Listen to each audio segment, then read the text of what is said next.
Welcome back to MotionPic Recap. Today we're going to recap the action, adventure and comedy movie titled, The Three Musketeers. Spoilers ahead. Watch out and take care. A man called Gerard says his sister's honor is at stake, and a man called D'Artagnan replies she just wanted to give him something to remember her by, since he's going to Paris to join the Musketeers like his father. Gerard comments his father was a disgrace since the king was assassinated.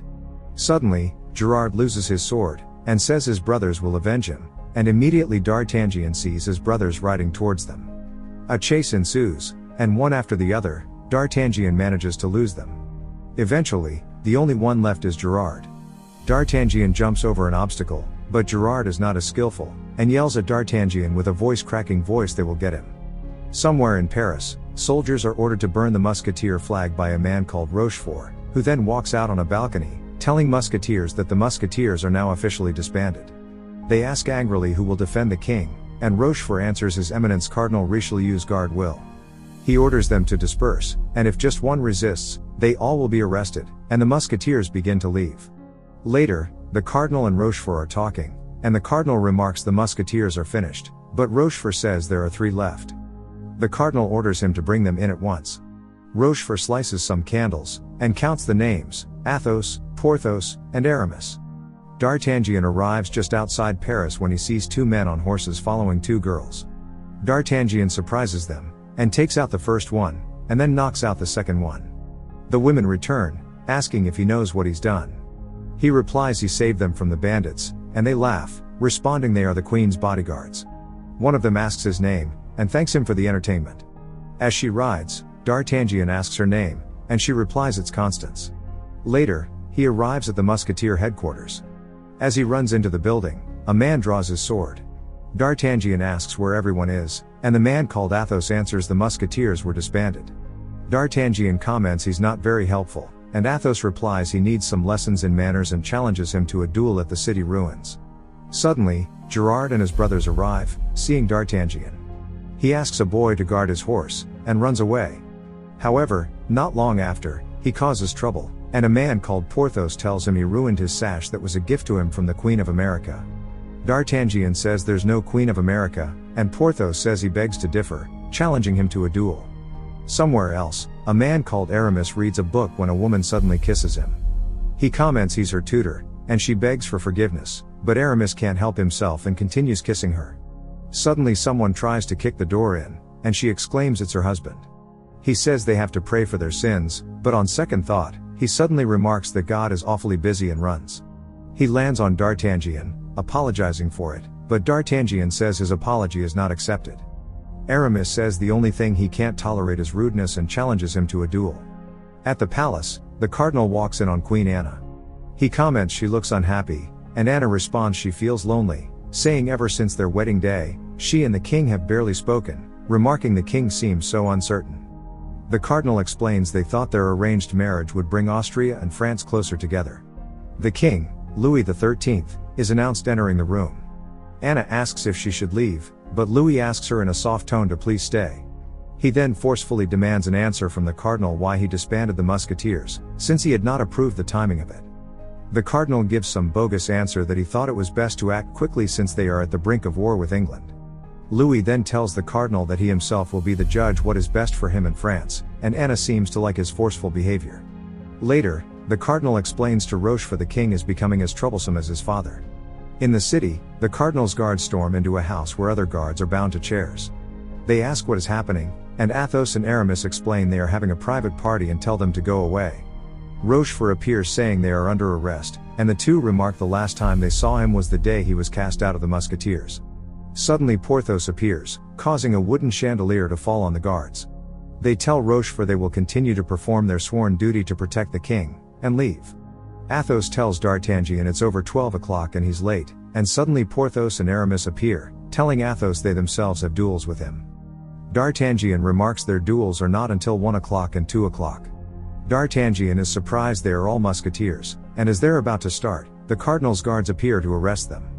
The guards ask if they are coming peacefully, but Porthos remarks they are stupid, that of course they will intend to resist, asking to give them a moment. They discuss strategy, and then D'Artagnan cuts in saying he can help.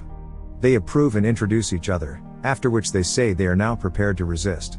They start to fight, and one after the other, Athos, Porthos, and Aramis, take out their opponents. Once the three have gathered, they comment they are surprised that D'Artagnan is still alive. Suddenly D'Artagnan gets his opponent to slip.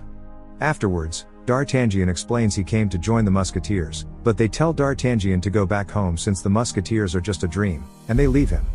Suddenly Rochefort and other guards appear, and being alone, D'Artagnan shouts, "Long live the Musketeers," and charges, which Rochefort does too.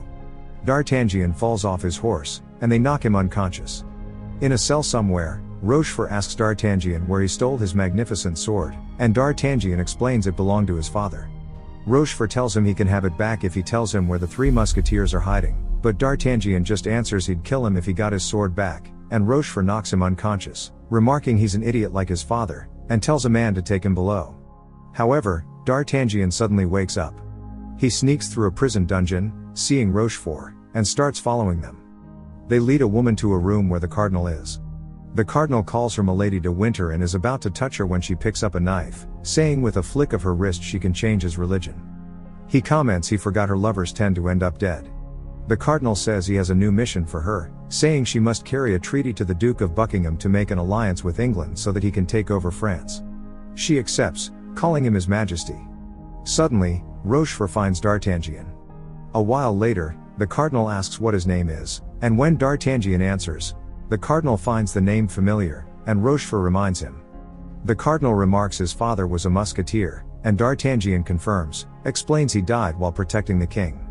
He asks D'Artagnan where the three Musketeers are, but he refuses to tell him. Next up, D'Artagnan is brought to the gallows, and Rochefort remarks D'Artagnan now wishes he'd never heard of the Musketeers.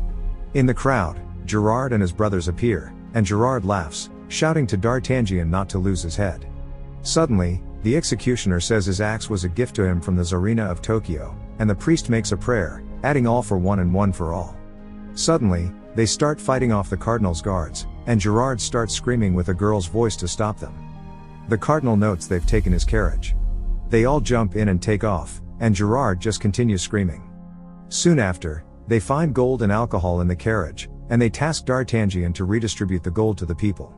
The Cardinal says he'll give 1,000 gold pieces for each of their heads, dead or alive, but preferably dead. The Cardinal's guards start chasing them. Porthos asks Athos if he wants champagne. Athos says they're in the middle of a chase, and Porthos remarks he's right, they need something red instead.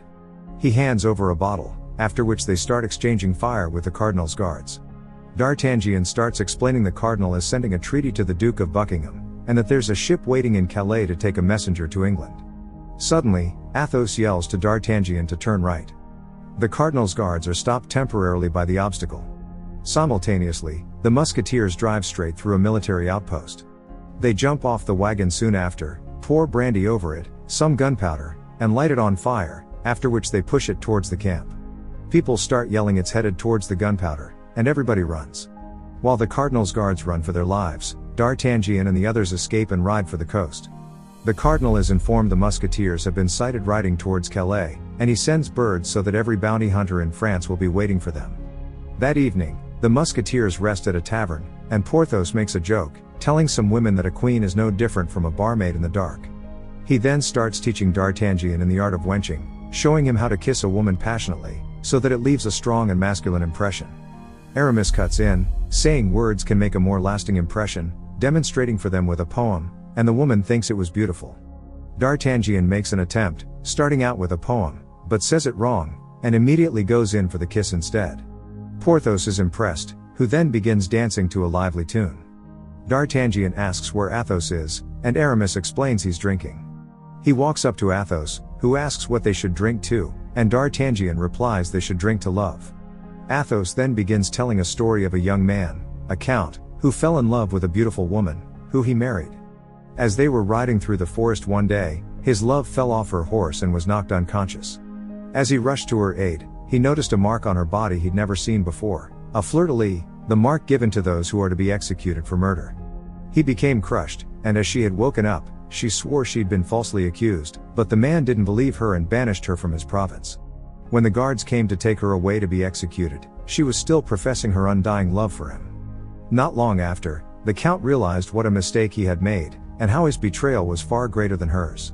He gave up his titles, his land, everything, never to be seen or heard of again, all because of love. Suddenly Porthos appears, and Athos hits him, and they laugh. The next day, they ride, and suddenly, they are shot at with cannonballs. They quickly start riding to escape, but suddenly are confronted by enemy riders. They split up and ride in different directions. In Paris, Constance is talking with Anna and explains her heart started pounding so hard when she met D'Artagnan, but can't understand why since they met only for a moment. Anna explains she first thought she'd never feel happy when her marriage was arranged, but as she saw Louis for the first time, she felt just like her seeing D'Artagnan. Constance goes to get her robe, but when Anna receives it, she's shocked to notice it's the Cardinal giving her it. She asks him what he's doing there, and he explains he's worried about the king's happiness, saying the king is postponing his birthday celebration. Anna replies he may be concerned with more important matters, like the coming war with England, and the Cardinal responds that's why they need to celebrate it, to show the world that France is strong, saying the king will listen to her. He then starts touching her inappropriately, saying he wants her to know how much they can accomplish together for France, and she tells him to leave. He yells at her that kings come and go, but that he remains. In the woods, Athos tells D'Artagnan he's as much of a musketeer as his father. D'Artagnan is surprised he knew his father, but Athos explains it was only through reputations, since his father uncovered a plot to kill the king, but was betrayed by another musketeer who murdered him. Suddenly, they are shot at, and Athos's horse is killed. While loading their guns, Athos tells him he needs to get to the coast and stop the messenger. First D'Artagnan refuses and wants to stay and help, but Athos tells him he'll kill him himself if he doesn't go, and D'Artagnan rides. In Paris, the king is practicing fencing when the Cardinal walks in on them. Louis informs him he's heard troubling rumors about his behavior. The Cardinal replies that if there are any doubts about his loyalty, they'll be laid to rest when they appear together celebrating his birthday. Louis tries to explain how he wants to skip the celebration when the Cardinal interrupts him, saying Anna is very eager to attend, and Louis becomes happy and changes his mind. The Cardinal remarks it will be an event to remember. At the coast, D'Artagnan suddenly falls off his horse in fatigue. Later, a carriage passes by, and a man tells Milady de Winter he seems to be injured, and she asks them to bring him with them. Next, D'Artagnan wakes up beside Milady de Winter. He runs up, asking where his clothes are. She asks his name, and D'Artagnan answers, after which he asks hers, and she explains she's Countess de Winter by marriage, but that her husband is dead, and starts touching him. D'Artagnan tells her he has important business, on a mission for the king, and needs to go. She says his clothes will not be ready for at least an hour, so he'll have to stay. She says she doesn't believe he's on a mission, but says she loves stories and asks if he could tell his. D'Artagnan explains he came to stop a spy in Calais, and suddenly she says she believes him, and tells him that if the spy would find out about him, his life could be in grave danger. He answers he's not afraid of danger because he's a musketeer. She walks up and starts kissing him, and suddenly D'Artagnan sees she's about to stab him, and they begin to fight. Wrestling on the floor, he sees a fleur-de-lis on her shoulder, and she yells for help.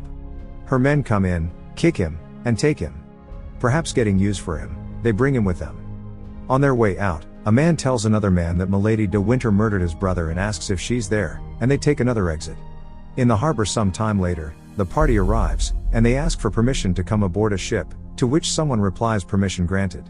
They go aboard, but when talking to the crew, they realize something's wrong and shout to each other they are all dead. But then Aramis appears saying not all of them. Porthos appears too, and they both start fighting them. Porthos starts fighting the Asian man who held D'Artagnan, in his own clever way. Milady de Winter runs, but doesn't get far before running into Athos, who suddenly calls her Sabine. She runs, but is stopped by Athos, who says he thought she was dead. She explains the Cardinal took pity over her. Realizing she's the spy, he demands her to hand over the treaty, but she refuses.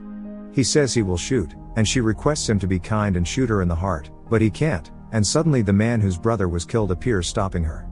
They get the treaty, and find that the treaty demands a demonstration of the Cardinal's power to become valid, which they don't understand. Athos goes to ask Sabine, who tells him there was a time she would have given her life for a kind word from him, and Athos remarks he was a fool. He asks if she truly killed the man's brother, and she explains she has become the nightmare he once thought she was. He asks her to help them understand the Cardinal's plans. She asks if they can set her free, but Athos tells her they can't, and she replies she'll take the secret to her grave. The next morning, they have sentenced her and all go to execute her. Aramis prays, and she is told to get down on her knees. As they are about to execute her, Athos yells to stop, asking Sabine to please forgive him, which she does and kisses him. She suddenly reveals the Cardinal plans to assassinate the king on his birthday, after which she stands up, backs off, and jumps off the cliff. They pray, after which Athos says the king's life is in danger.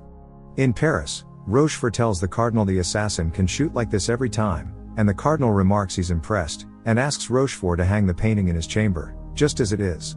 Next up, D'Artagnan and the Musketeers ride for Paris, leaving notes behind for their comrades, and in every part of the country they ride through, men are picking out musketeer capes and swords.